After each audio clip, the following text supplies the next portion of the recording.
Juri, tiga sangat dan klarifikasi yang datang dari tim kontra. Yang pertama, tim lawan itu terlalu mengglorifikasi dan mengeneralisasi pihak negara pasca konflik sebagai pihak yang mengalami kekalahan, padahal dalam mosi itu tidak disebutkan pasca konfliknya itu adalah negara yang mengalami kalah konflik. Bandingkan jika perspektif ini tentu terjadi, ini akan mempersempit perspektif lainnya. Misalnya dalam Perang Dunia Kedua, di mana Jerman itu menganggap pemimpinnya sebagai orang yang melakukan dosa besar dalam Perang Dunia Kedua, sedangkan Amerika itu berpikir bahwasannya pemimpinnya itu melakukan jasa yang besar atau membawa jasa yang besar dalam Perang Dunia Kedua sehingga membuat pemimpinnya itu mendapat perspektif sebagai pahlawan. Hal tersebut akan rancu di mana karena Jerman itu juga merupakan negara yang dominan dalam Perang Dunia Kedua dan Amerika juga merupakan negara dominan yang dalam Perang Dunia Kedua. Yang membedakan adalah perang dari Amerika itu mereka menang dan perang dari Jerman itu kalah, sehingga padahal dua-duanya itu negara pasca konflik, sehingga dengan dua perbandingan tersebut kondisi negara itu tidak bisa disimplifikasi karena tetap mekanisme yang berlaku ialah sejarah ditulis oleh pemenang. Dan masih di perspektif Perang Dunia Kedua, memang Amerika setelah Perang Dunia Kedua itu tetap melakukan konflik dalam Perang Dingin yang bisa disebabkan oleh cara penulisan sejarahnya fokus pada pemimpin misalnya. Tapi perlu dilihat bahwasanya kondisi di dalam negaranya mereka itu mengalami kestabilitas dalam ekonomi, sosial, dan politik, bahkan meningkat bukan?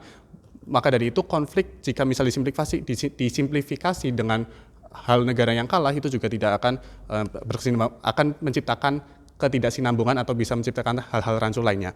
Lalu sanggahan yang kedua, mereka itu ingin menurunkan tensi dan dari marginalisasi kaum dengan cara memanusiakan sejarah. Tapi apakah dengan penurunan tensi tersebut dapat mempercepat perbaikan politik dan ekonomi dalam negeri? Dua masalah. Padahal kondisi negara pasca konflik itu lagi hilang arah. Mereka itu tidak mengetahui bahwasannya arah mereka itu mau dibawa kemana, negara mereka itu mau dibawa kemana, sehingga hal tersebut bisa menjadikan rancu nantinya juga. Yang B, mereka itu belum menambahkan kondisi di mana ketika proposal yang mereka bawakan itu tata cara penulisan buku sejarah misalnya dari bawah ke atas dilakukan oleh kelompok mayoritas. Bahkan malah akan menciptakan tensi yang lebih tinggi, bukan misalnya dari pemerintah ke masyarakat atau masyarakat marginal ke masyarakat mayoritas misalnya. Tapi yang sanggahan yang ketiga, mereka terlalu fokus untuk menjelekkan proposal top down atau dari atas bawah tanpa mempertimbangkan baik atau buruknya. Mereka itu terlalu fokus pada buruknya sehingga harus difokuskan pada proposal yang kami bawakan atau mereka bawakan. Mereka belum menciptakan kondisi timbal baliknya antara dua perspektif tersebut. Namun masuk ke pembuka pidato dari pembicara satu tim kontra. Kondisi saat ini, ketika ada negara pasca konflik yang mereka pertama kali rasakan adalah hilangnya arah tujuan negara. Hal ini bisa menciptakan beberapa masalah, 3 masalah. 1, hilangnya fokus negara untuk mencapai cita-cita. 2, hilangnya fokus negara untuk memperbaiki kondisi internal. Dan ketiga, kondisi internal itu malah makin memburuk, pertumbuhan ekonomi itu tertinggal jauh, negara itu menjadi rentan untuk diinvasi negara lain nantinya. Masalah ini bersifat jangka panjang apabila tidak diselesaikan. Apalagi kondisi pasca konflik, negara itu tidak stabil, perlu adanya arah terutama dari pemerintah untuk meredam ketidakstabilan tersebut. Masuk ke poin pembangun yang datang dari tim kontra Dewan Juri. 3 poin pembangun. 1, kontekstualisasi ulang. Kami setuju dengan tim Bro bahwasanya kondisi negara pasca konflik itu tidak stabil secara sosial, politik, dan ekonominya, bahkan jika negara tersebut itu pihaknya mayoritas atau pihak mayoritas yang menang. Lalu yang kedua, kami juga setuju bahwasanya penulisan buku sejarah itu untuk mengingat cerita dari generasi terdahulu ke generasi sekarang misalnya.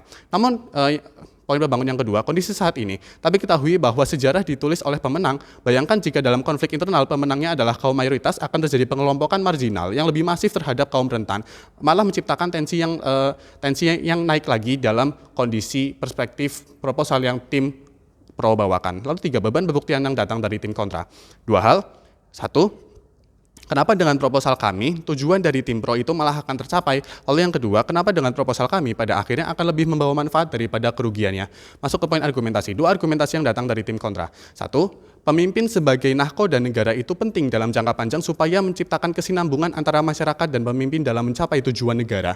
2 subbab. A, kenapa kesinambungan antara pemimpin dan masyarakat itu penting? Kita ambil kondisi Indonesia tahun 1998 di mana kondisi negaranya itu pasca konflik setelah krisis 98 dan itu sangat tidak stabil. Saat ini penulisan sejarah itu dilakukan oleh pemenang, yaitu pemenang dalam kondisi tersebut atau pasca konflik tersebut yaitu si aktivis itu, sehingga peran presiden ketiga dalam memperbaiki kondisi ekonomi atau kondisi sosialnya itu tertutup oleh kisah sejarah tersebut. Padahal presiden ketiga itu sudah banyak melakukan peran juga untuk melakukan stabilitas ekonomi, misalnya dalam independensi Bank Indonesia yang menjadikan kurs rupiah stabil atau lainnya yang menciptakan kondisi yang lebih stabil sosial, baik secara sosial, politik atau ekonominya. Tapi akhirnya dilengserkan juga karena perspektif masyarakat itu buruk terhadap pemerintah eksekutif akibat penulisan sejarah oleh aktivis, misalnya Habibie sebagai antek-antek Soeharto atau Habibie sebagai antek-antek daripada Orde Baru misalnya. Dan Kesinambungan itu pada akhirnya penting karena menghilangkan rasa tidak percaya dari pihak pemerintah terhadap masyarakat dan sebaliknya. Bayangkan jika proposal yang tim pro bawakan, kesinambungan ini tetap akan tidak terjadi dikarenakan akan selalu ada rasa curiga dari masyarakat ke pemerintah sehingga tensi-tensi baru juga akan tercapai dan tensi-tensi baru itu tercapai malah akan membunuh tujuan atau urgensi atau kepentingan dari tim pro itu sendiri. Sehingga subbab yang kedua B, sehingga dengan kesinambungan akan memutus tali tensi yang atau memutus tensi yang tidak perlu dari masyarakat ke pemerintah atau sebaliknya. Tim pro tidak bisa menyentuh ini karena dengan adanya fokus terhadap tata cara penulisan sejarah dari bawah ke atas bisa memunculkan tensi baru, yaitu masyarakat ke pemerintah dan juga bisa memunculkan tensi baru yaitu dari masyarakat mayoritas ke masyarakat minoritas karena tetap perspektif daripada sejarah itu ditulis oleh pemenang. Lalu masuk ke argumentasi kedua yaitu kami tahu dengan penulisan sejarah berbasis top down atau dari atas ke bawah menciptakan kerugian, tapi itu bisa dibayar dengan manfaat yang kami akan bawakan. Dua subbab. A.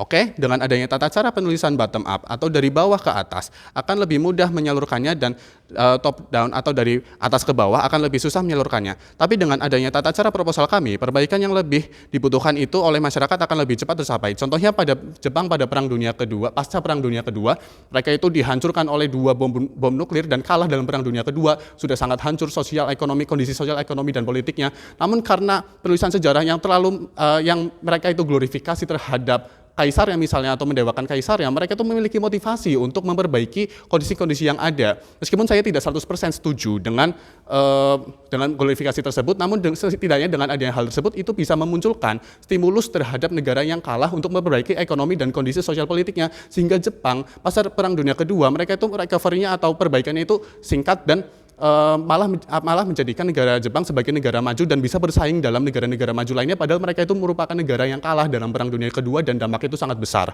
Lalu subbab yang kedua B, kami tidak memaksa penulisan sejarah itu harus top down atau atas ke bawah, yang kami inginkan adalah keseimbangan dan tidak menimbulkan fokus tata cara penulisan sejarahnya sehingga kembali ke fokus awal kami yaitu menciptakan kesinambungan yang bisa mencapai tujuan negara. Ketika kesinambungan antara mayoritas dan kelompok marginal itu tercapai dan mayoritas atau kelompok marginal dengan pemerintah itu tercapai, setidaknya akan mendorong atau menciptakan stimulus terhadap pembangunan ekonomi dan sosial politiknya sehingga tujuan negara juga akan lebih tercapai, perbaikan negara dalam pasca konflik juga akan lebih tercapai. Karenanya bangga menjadi tim kontra. Terima kasih.